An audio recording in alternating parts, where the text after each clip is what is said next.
What's really going on with the cost of AI compute? Mark, I'll tell you a story, right? We just did a training 160 CEOs for the first time. We got them to do it on Codex, which was a high risk because it's not something that CEOs are used to using. They all ran out of tokens in about an hour and a half, 2 hours. Yeah. And so on one hand, it's really cool that they've reduced so much in that short amount of time. I think that blew everybody's minds. But they all ran out of tokens. So we were joking about tokens and then we ran out. So just a couple of points on this. One, it's a bit of a supply demand issue. On one hand, we have new chips coming out, 64 racks, a Cerberus cluster, 1,500 square feet can pretty much run all the tokens a small country generates today with usage. So we're seeing the extrapolation of usage on front. But at the same time, we see people like Anthropic, people like other things saying, hey, we don't have enough inference. And so the tech is there. I think getting the tech deployed, getting into hands of consumers, getting the chips up and running, I think that's where the real lag is.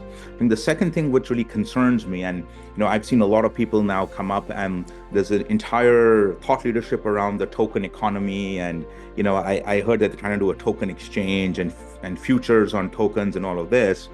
But, the tokens are just the current LLMs plus the transformer architecture. There's at least a dozen other architectures which don't use tokens or can't be translated into tokens, which are probably going to get launched this year in a big way.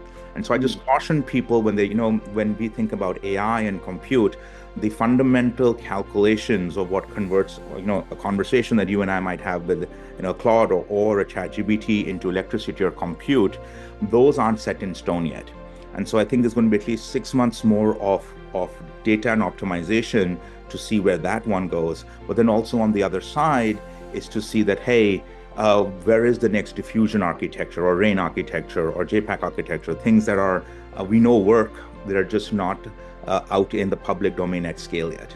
Yeah, I'm a little worried because right now probably 1% of the user population knows how to do these autonomous agents working while you sleep 24 hours.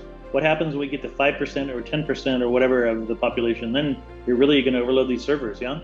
100%. I mean, you have Google launching Spark soon, which is their version of the AI agent, what Google Home should have been. Apple is also sort of now done that, and we talked about that in the last update. So there are going to be users of tokens.